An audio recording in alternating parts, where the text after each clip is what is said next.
Hi guys, इस video में बात करेंगे कि कैसे हम जो भी टेम्पलेटिंग इंजन्स पिछले वीडियो में डिस्कस किए थे, लाइक एग्जांपल ईजीएस, पग या फिर हैंडल बार्स, उसको इंस्टॉल करेंगे और साथ ही साथ एक एक करके इम्प्लीमेंट करेंगे। सो इस वाले वीडियो में बेसिकली हम तीनों को इंस्टॉल करने वाले हैं और पग को इम्प्लीमेंट करेंगे और धीरे धीरे बाकी दो को भी इम्प्लीमेंट करने वाले हैं। तो सबसे पहले आपको अपने एडिटर में आना पड़ेगा और अभी ऑलरेडी हमारा प्रोजेक्ट रन हो रहा है, राइट। इसको बंद करना पड़ेगा क्योंकि हम इंस्टॉल करने वाले हैं बेसिकली जो टेम्पलेटिंग इंजन्स उसको या उसके पैकेजेस को। तो लेट्स से मैं क्विट करता हूँ यहाँ पे और यहाँ पे बेसिकली आपको कमांड लिखना पड़ेगा npm install, राइट। अब यहाँ पे लिखेंगे डैश डैश सेव, राइट, और डैश डेव नहीं लिखेंगे क्योंकि ये पैकेजेस हमें लोकल डेवलपमेंट के लिए नहीं चाहिए, हमें चाहिए प्रोडक्शन के लिए भी, राइट। सो ये डिपेंडेंसी प्रोडक्शन के लिए भी है, जहाँ जहाँ आपकी एक्सप्रेस एप्लीकेशन रन होगी वहाँ वही पैकेजेस उसके साथ रन होने चाहिए या बेसिकली जाने चाहिए, इसलिए डैश डैश सेव। उसके बाद पैकेजेस के नाम, तो पहले नंबर पे EGS, उसके बाद PUG पग और तीसरा पैकेज का नाम है हैंडल बार्स, राइट। अब बेसिकली प्रॉब्लम ये है कि handle bars by default support नहीं करता एक्सप्रेस इंटीग्रेशन, EGS और पब सपोर्ट करता है, यानी उनके EGS और पब के कोर पैकेजेस में इंटीग्रेशन सपोर्ट है एक्सप्रेस का, लेकिन हैंडल बार्स के साथ नहीं है। तो इसके लिए हैंडल बार्स वाले कम्युनिटी ने एक नया पैकेज बनाया जिसका नाम है एक्सप्रेस हैंडल बार्स, राइट। सो अब इसके साथ इनबिल्ट सपोर्ट है एक्सप्रेस के साथ इंटीग्रेट करने के लिए। अब इसको इंस्टॉल करेंगे और वेट करेंगे इसके इंस्टॉलेशन का। तो ये तीनों पैकेजेस हमारे बेसिकली इंस्टॉल हो जाएंगे और एज इंस्टॉल कैसे होंगे, एज अ प्रोडक्शन डिपेंडेंसी। वही अगर हाई dash dash save dash dev करते तो बेसिकली मतलब आपको लोकल के लिए चाहिए। तो तीनों पैकेजेस इंस्टॉल हो चुके हैं और आप इसको package.json में भी देख सकते हैं, राइट। सो ये देखिए डिपेंडेंसी के अंदर ही सेव हुई है, राइट। डेव डिपेंडेंसी की आपने नोडमॉन जो कि जस्ट लोकल डेवलपमेंट के लिए चाहिए, लेकिन ये सारे अपने को प्रोडक्शन के लिए भी चाहिए जहाँ जहाँ आपकी एप्लीकेशन रन होगी, राइट। अब इसको बेसिकली npm में स्टार्ट कर देते हैं क्योंकि अपना काम हो गया और टर्मिनल को थोड़ा सा नीचे कर देते हैं। सो गाइस, अभी हमने 3 अलग पैकेजेस इंस्टॉल किए, EGS, पग और हैंडल बार्स, लेकिन स्टार्ट करते हैं पग के साथ। अब ऐसे ही स्टार्ट नहीं कर सकते, पहले अपने को एक्सप्रेस को बताना पड़ेगा कि हम कौन सा टेम्पलेटिंग इंजन यूज़ करने वाले हैं, राइट। यानी बेसिकली हमें इसके साथ ऐप एक्सप्रेस के साथ रजिस्टर करना पड़ेगा। अब बेसिकली इसके लिए हमें थोड़ा डॉक्यूमेंटेशन देखना पड़ेगा, और अगर जो प्रीवियस वीडियोस में हम डॉक्यूमेंटेशन देखते हैं, एग्जांपल expressjs.com और बेसिकली API का जो वर्जन है आप देखोगे 4x यूज़ कर रहे हैं, ठीक है। तो अगर आप इस पर 4x क्लिक करोगे और आप यहाँ पे एक्सप्रेस पे क्लिक करोगे या फिर एप्लीकेशन पे, तो उसके डिटेल्स आप देख पाओगे। तो मैंने एप्लीकेशन पे क्लिक किया और आप नीचे देखिए आपको कुछ कुछ यूज़ किया हुआ दिखेगा, जैसे कि app.route हम यूज़ कर चुके हैं, app.post, app.get यूज़ कर चुके हैं, राइट। तो यहाँ पे बेसिकली हम यूज़ करने वाले हैं app.set। सो app.set, सो ऐप के ऊपर जो सेट मेथड है उसमें बेसिकली आपको की वैल्यू पास करनी पड़ती है। की बेसिकली जिस पे आपको डेटा रखना है, वैल्यू जो उसका डेटा होगा, यानी बेसिकली आपको अगर टाइटल पे माई साइट रखना है तो आप ऐसे कुछ लिखोगे, और टाइटल अगर टाइटल पे जो भी आपने सेट किया था डेटा उसको गेट करने के लिए बेसिकली app.get, सिंपल है। तो बस इस तरह करके आप बहुत सारे चीज़, जैसे एग्जांपल ग्लोबल वेरिएबल, राइट। तो यहाँ पे आप समझिए कि आप ग्लोबल वेरिएबल क्रिएट कर रहे हो जो कि एप्लीकेशन में, एक्सप्रेस एप्लीकेशन में कहीं भी शेयर कर सकते हैं, राइट। तो और इसके साथ साथ आप बेसिकली कन्फिग्रेशन भी सेट कर सकते हैं जो कि ऐप एक्सप्रेस को नहीं पता, एक्सप्रेस ऐप को नहीं पता। यहाँ पे नीचे टेबल है जिसमें बताया गया कि आप क्या क्या सेट कर सकते हैं और बाय डिफ़ॉल्ट ये सेट की रहती है। तो हमें जो यहाँ पे चाहिए वो क्या है, एक तो व्यू इंजन है और दूसरा व्यूज़ है। तो बेसिकली हम एक्सप्रेस को बताना है कि हम कौन सा व्यू इंजन यूज़ कर रहे हैं, बेसिकली कौन सा टेम्पलेटिंग इंजन यूज़ कर रहे हैं। तो आपको ये की सेट करनी पड़ेगी, राइट। तो ये की और उसकी वैल्यू आपकी क्या रहेगी, जो भी आप इंजन यूज़ करना चाहते हैं। व्यूज़ की यूज़ करते हैं बेसिकली आपको बताने के लिए कि आपका व्यूज़ यानी आपके जो टेम्पलेट फाइल्स हैं वो कौन से फोल्डर में। तो चलिए पहले इस की को यूज़ करते हैं, ठीक है। अब मैं यहाँ पे क्या करूँगा, app.js के अंदर हूँ मैं, और बेसिकली आपको सेट जहाँ करना है एक्सप्रेस के नीचे करेंगे, ठीक है। तो यहाँ पे ऐप, राइट, इसको मैं थोड़ा जूम कर देता हूँ, डॉट सेट। अब यहाँ पे बेसिकली जो सेट करेंगे क्या है, जैसे मैंने बताया ये व्यू इंजन, तो मैं कॉपी भी कर सकता हूँ, आप यहाँ पे टाइप भी कर सकते हैं। सो व्यू इंजन, राइट, आप सेट कर रहे हो, और इस की का वैल्यू क्या रहेगा, जैसे हमें पता है पग, राइट, PUG, राइट। बस इतना सा करना था आपको रजिस्ट्रेशन करने के लिए एक्सप्रेस के साथ या एक्सप्रेस ऐप के साथ कि आप कौन सा टेम्पलेटिंग इंजन यूज़ करना चाहोगे, राइट। तो हमने बता दिया कि हम पग यूज़ करना चाहते हैं। अब दूसरा है कि बेसिकली अगर आपका व्यूज़ या फिर लेट्स से आपके जो फाइल्स हैं, एग्जांपल shop.html या जो भी है, ये अगर जो आपके व्यूज़ या टेम्पलेट हैं अगर वो किसी और फोल्डर में रहते तो उसके लिए आपको क्या करना पड़ता, तो उसके लिए आपको व्यूज़ सेट करना पड़ता। बाय डिफ़ॉल्ट अगर आप देखोगे तो process.cwd बेसिकली आपका रूट डायरेक्टरी के अंदर आपका /व्यूज़ एक्सेस हो रहा है, बाय डिफ़ॉल्ट ये सेट रहता है। लेकिन अगर आपका व्यूज़ फोल्डर से अलग फोल्डर का नाम है तो फिर आप उसको यहाँ सेट कर सकते हो, जैसे app.set। और लेट्स से आपका जो यहाँ पे की यूज़ करना है कौन सा व्यूज़, क्योंकि बेसिकली उन्होंने खुद बताया। और जो वैल्यू आप दोगे वो जो आप वैल्यू देने वाले वो जो भी फाइल्स फोल्डर के नाम है, आई मीन टू से, जैसे कि आपका फोल्डर का नाम टेम्पलेट है तो टेम्पलेट, लेकिन हम यहाँ पे क्या यूज़ कर रहे हैं, व्यूज़, राइट। तो आप देख सकते हो कितना ईजी है एक्सप्रेस के साथ इंटीग्रेशन। और अगर वही आप कोर Node.js में इम्प्लीमेंट करते तो आपको बहुत चीज़ लिखना पड़ता और थोड़ा अलग वे में, यानी थोड़ा कॉम्प्लिकेटेड हो सकता था। अब आप ऐसा समझिए कि आपको एक स्मार्टफोन मिला, उसके अंदर सिम का सॉकेट है या फिर सिम स्लॉट है जहाँ पे आप इजीली सिम लगा लेते हो और उस नेटवर्क से कनेक्ट कर लेते हो, राइट। तो यहाँ पे भी कुछ ऐसा ही है। और वही अगर आप मान लो पुराना फ़ोन ले आते जो लैंडलाइन है, फिर आपको तार जोड़ना पड़ता है, ये सारी चीज़ करनी पड़ती, तो Node.js के साथ है। लेकिन इस यहाँ पे अपना ऐप समझिए स्मार्टफोन है, आप जो भी नेटवर्क यूज़ करना चाहोगे सिंपल उसका की लिखो और वहाँ पे इसका वैल्यू। सो यहाँ पे व्यू इंजन हमने पग लिखा, हम यहाँ पे handle bars, express handle bars भी लिख सकते हैं, हम चाहे तो फिर EJS भी यूज़ कर सकते हैं, राइट। तो इतना ईजी इंटीग्रेशन, राइट, एक्सप्रेस में। अब दूसरा चीज़ क्या है, हमने ये तो बता दिया कि हम बेसिकली पग यूज़ करना चाहते हैं, अब उस हिसाब से हमें टेम्पलेट भी लिखनी पड़ेगी, राइट। तो इसके लिए व्यूज़ में जाएंगे और आपको क्रिएट करना पड़ेगा एक टेम्पलेट या फाइल। तो इसके लिए हम क्या करेंगे, व्यूज़ में जाकर एक फ़ाइल क्रिएट करेंगे। इसका नाम लेट से दे देते हैं shop.pug। पग क्यों, क्योंकि बेसिकली हम बता रहे हैं कि हम जो टेम्पलेट क्रिएट कर रहे हैं वो कौन सपोर्ट करेगा, अपना पग टेम्पलेटिंग इंजन सपोर्ट करेगा। जैसे .html आप बनाते हो .js जावास्क्रिप्ट के लिए, तो .pug किसके लिए, पग टेम्पलेटिंग इंजन के लिए, राइट। तो वो इंजन को पता चलेगा अच्छा ये मेरा फाइल है। इसके बाद अब इसको लिखना पड़ेगा। तो बाय डिफ़ॉल्ट अगर आप यहाँ पे शिफ्ट के साथ एक्सक्लेमेटरी मार्क आप करोगे तो यहाँ पे आपको सजेशन मिलना चाहिए, अगर मैं करूँ ऐसे। और अगर आप एंटर करोगे तो आप देखोगे कि जो हमें यहाँ पे ऑटो कंप्लीट होकर जो स्निपेट मिल रही है वो पग के सिंटेक्स से मैच करता है। बेसिकली मतलब जो हमें आउटपुट मिल रहा है यहाँ पे वो पग का फॉर्मेट है और इसी फॉर्मेट में हमें कंटिन्यू करना है। तो बेसिकली यहाँ पे अगर आप कंपेयर करो तो बता रहा है कि आपका डॉक्यूमेंट का टाइप क्या है, सो डॉक टाइप HTML का बाय डिफ़ॉल्ट लैंग्वेज कौन सा यूज़ करने वाले हो पूरे पेज पे, तो इंग्लिश, राइट। फिर हेड, अब देखिए क्योंकि अगर आप कंपेयर करो शॉप तो आप ये देखो ये दोनों एक लाइन में आ रहे हैं, एक के नीचे एक भाई हैं और बाकी सब इसके चाइल्ड है, राइट, ये चीज़। तो आप देखो एक स्पेस है और इसके अंदर ये सारा चीज़ है हेड, और हेड का चाइल्ड कौन सा है, ये सारे डिटेल्स, मेटा, लिंक, राइट। तो फिर एक स्पेस है, यानी कि बेसिकली हमें बताना पड़ेगा कि कौन किसका चाइल्ड है, कौन किसके नीचे आता है। तो यानी कि इंडेंटेशन फॉलो करना पड़ेगा जैसा आप पाइथन में करते हो। तो HTML के अंदर हेड के अंदर मेटा, ये उसके बाद फिर टाइटल, फिर उसके बाहर आता है बॉडी, राइट। हेड के नीचे जस्ट बॉडी आता है, आप देख सकते हो यहाँ पे, राइट। हेड के नीचे जस्ट बॉडी है, कोई उन दोनों का स्पेस सेम जैसा है। तो आपको एक पैटर्न फॉलो करना पड़ेगा कि कौन किसके अंदर आता है। और यहाँ पे डॉक्यूमेंट को आप कर देते हो माई शॉप, तो ये टाइटल है बेसिकली, इसको आप ये बेसिकली आप बता रहे हो कि यहाँ पे टाइटल है और इसका वैल्यू क्या है, माई शॉप है। और यहाँ पे आप बेसिकली बता रहे हो मेटा, और इसका आप जो पास कर रहे हो उसकी वैल्यू है। तो बेसिकली हम यहाँ पे ऐसे ही करने वाले, जो भी है उसका टैग, उसके अंदर हम डेटा ऐसे पास करेंगे, उसका एट्रीब्यूट ऐसे कन्फिगर करेंगे, राइट। तो लेट्स से बॉडी तक आ चुकी है जो ऑलरेडी हम यहाँ तक देख रहे हैं, ऊपर से लेकर यहाँ तक, राइट। ये एग्जैक्ट टेम्पलेट है जो यहाँ पे मैच कर रहा है। लिखने के तरीके अब जैसे हमने बात किया था, राइट, इसके पिछले वीडियो में, कि उनके अपने अपने सिंटेक्स है, राइट। तो इसलिए हमें फॉलो करना पड़ेगा। अब बॉडी के अंदर हम बेसिकली हम लिखते हैं, राइट।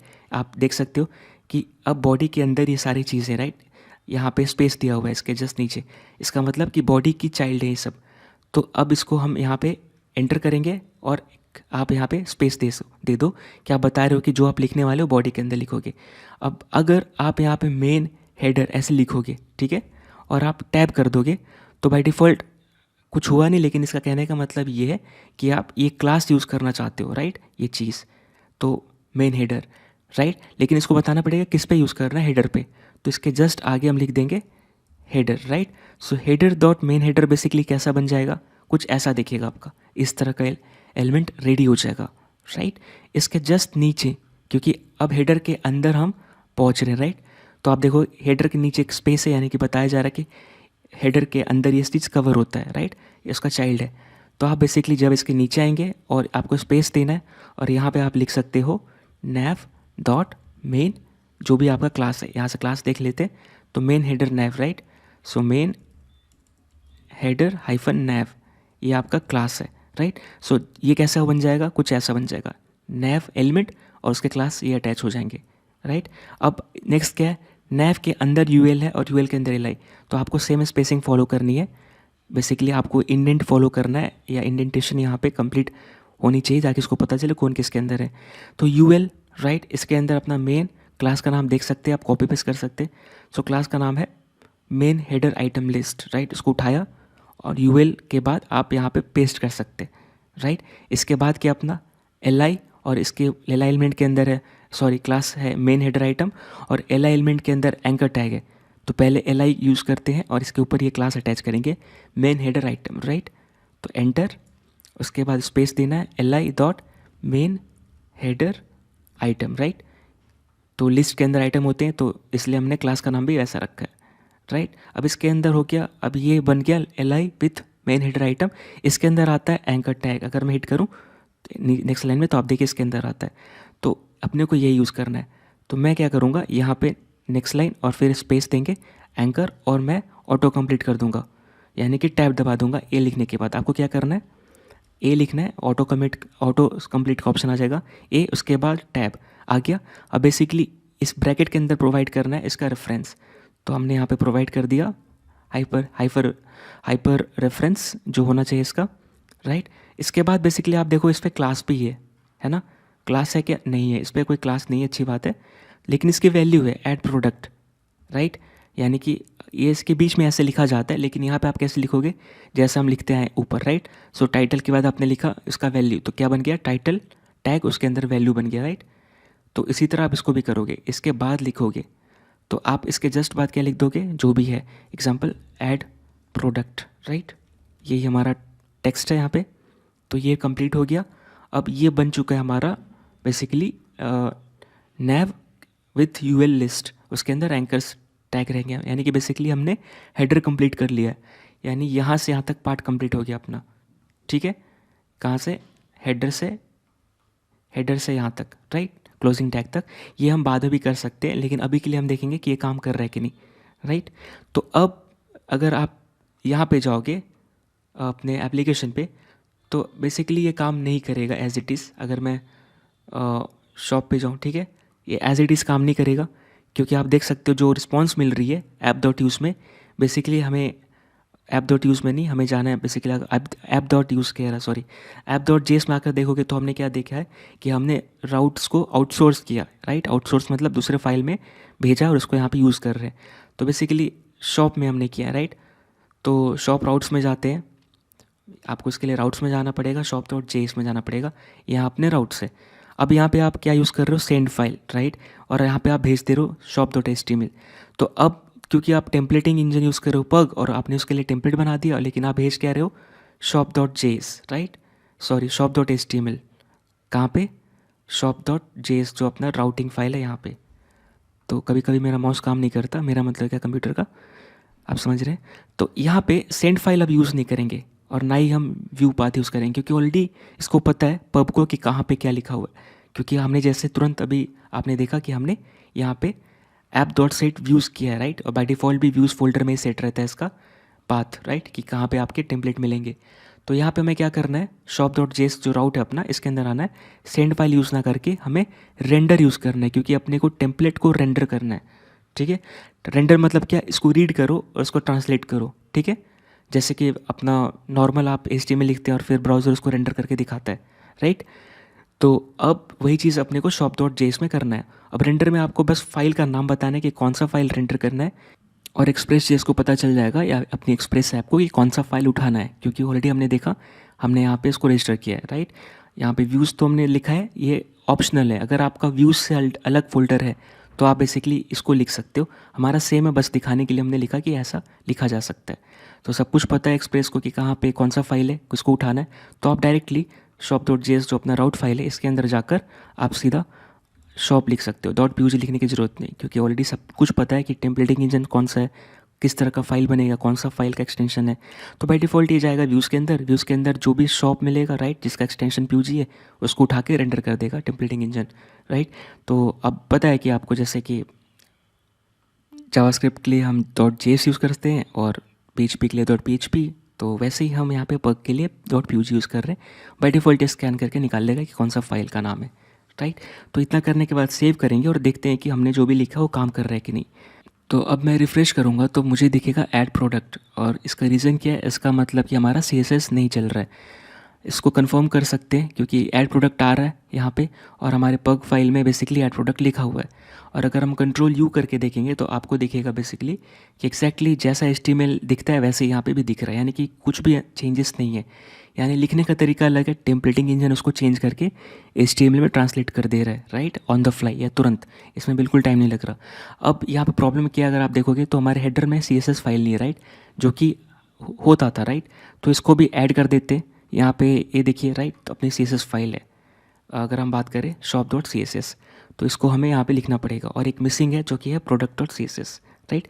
तो एक काम करते हैं, इसको भी ऐड कर देते हैं। तो हम जाएंगे पग में और यहाँ पे बेसिकली मेटा के जस्ट नीचे, टाइटल के जस्ट नीचे राइट, यहाँ पे अपने को ऐड करना है लिंक टैग, ठीक है।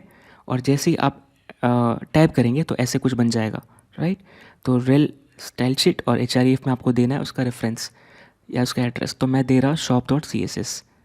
तो यही अपने को रेफरेंस वहाँ भी देना है या फिर पाथ। एक काम करते हैं, हम अपने फाइल्स को मूव कर लेते हैं CSS में, ठीक है। तो पब्लिक के अंदर क्योंकि अपने फोल्डर्स अपने हर तरह के फाइल्स आ सकती है आगे जाके, तो हम यहाँ पे क्या करते हैं, CSS एक फ़ोल्डर बना लेते हैं, उसके अंदर इन दोनों को मूव कर देते हैं, मूव और मूव, ठीक है। अब हम क्या करेंगे, इसका जो पाथ है कॉपी करेंगे और यही पब के अंदर लिख देंगे, ठीक है, ये चीज़। और यहाँ पे बेसिकली अपना क्या रहेगा, /CSS, क्योंकि अब CSS के अंदर है राइट, /CSS/shop.css। CSS आपको /CSS से इसलिए स्टार्ट करना पड़े क्योंकि आपको बस ऐसा मान के चलना है कि आप पब्लिक के अंदर ही हैं, पब्लिक से जाना है CSS से जाना है प्रोडक्ट CSS राइट। तो ये चीज़ साथ ही साथ हम ऐड कर देंगे यहाँ पे। दूसरा फाइल भी आप ऐड कर सकते हो चाहे तो, यहाँ पे उसका नाम रहेगा product.css, ठीक है। और यहाँ पे एक स्पेस एक्स्ट्रा हटा देते हैं। अब हम देखेंगे अगर, तो आपको बेसिकली ऐसे ही कुछ दिखना चाहिए, रिफ्रेश, और ये देखिए ऐड प्रोडक्ट है ना। तो ये एग्जैक्टली काम कर रहा है। अब इसका रीज़न ये है क्योंकि यहाँ पे ऐड प्रोडक्ट ऐसे कुछ आ रहा है, इसका रीज़न क्या हो सकता है देखना पड़ेगा। तो यहाँ पे एक ही हमने लिस्ट में अटैच किया है राइट। तो एक काम करेंगे, एक और लिस्ट आइटम चाहिए अपने को, तो हम यहाँ पे क्या करेंगे, जस्ट इसके नीचे से li.main हेडर आइटम राइट, ऐसे टाइप करेंगे और फिर इसके बाद अब पे हम नीचे जाएंगे और स्पेस देंगे A, फिर टैब, उसके बाद आपको यहाँ पे रेफरेंस पास करनी है या जो भी लिंक है। तो हमने लास्ट टाइम मिस कर दिया था राइट इसको, है ना, हमने सीधा इसको लिखा था। तो अपने को ये चाहिए स्लैश, शॉप के लिए क्या है, सिर्फ स्लैश है, तो हम यहाँ पे स्लैश लिख देंगे और इसका वैल्यू क्या रहेगा, शॉप। इसको मूव कर देते ऊपर, यानी बेसिकली इसको रिप्लेस कर देते, इसको कट कर रहा मैं राइट, और इसके नीचे पेस्ट कर रहा, इसको मैं हटा दूंगा और जस्ट इसके ऊपर पेस्ट कर रहा, मतलब मैंने ठीक है स्वैप कर दिया मैंने, तो ये शॉप ऊपर चला गया और ये ऐसे आ गया राइट, मतलब मैंने प्लेसमेंट चेंज किया, बाकी सब चीज़ सेम है। अब बाय डिफ़ॉल्ट यहाँ पे जो है क्लास देख लेते हैं, इसके ऊपर एक्टिव क्लास है, ठीक है। तो यहाँ पे आप क्लास भी ऐड कर सकते हो, इसके लिए आपको क्या करना पड़ेगा, इसके ऊपर आपको एक्टिव ऐड करना पड़ेगा, .active राइट, जैसा कि हम बाकी करते हैं, इससे क्लास भी लग जाएगी। सेव करेंगे और अगर मैं रिफ्रेश करूँगा तो ये देखिए पहले की तरह काम कर रहा है। ऐड प्रोडक्ट का बिगड़ गया क्योंकि बेसिकली हमने जस्ट मूव किया राइट। तो ऐड प्रोडक्ट में जाकर आप जल्दी से सिर्फ आपको क्या ऐड करना है, इस पर /CSS/, ठीक है, ये चीज़ ऐड करनी है और इसके बाद एक्जैक्टली ये काम करेगा, रिफ्रेश राइट। तो ये सब चीज़ सही काम कर रहा है और अभी तक तो हम शॉप पे कुछ और नहीं कर रहे, सिर्फ इतना कर रहे हैं, लेकिन आगे आने वाले वीडियोस में हम बेसिकली और भी चीज़ें रिटर्न करेंगे, यहाँ से लिखेंगे और देखेंगे कि डायनेमिक डेटा कैसे इसमें इंजेक्ट करते राइट। सो आई होप आपको वीडियो पसंद आया होगा। सिर्फ इतना समझना था कि कैसे एक्सप्रेस में कोई भी टेम्पलेटिंग इंजन रजिस्टर कर सकते हैं, कैसे आप उसके रिगार्डिंग फाइल लिख सकते हैं राइट। तो बेसिकली आप देख सकते हैं कि हमारा नॉर्मल HTML नहीं है राइट, HTML जैसा ही है जैसा हमने बात किया था, या मिनिमल वर्जन, या और इसका कुछ अपना टेम्पलेटिंग लैंग्वेज है ना, और हमें आउटपुट एग्जैक्टली वैसे ही दिख रहा है HTML में, कुछ अलग नहीं दिख रहा, यानी कि चीज़ें सेम है, लिखने का तरीका अलग है, डिपेंड करता है आप कौन सा व्यू इंजन यूज़ कर रहे हैं।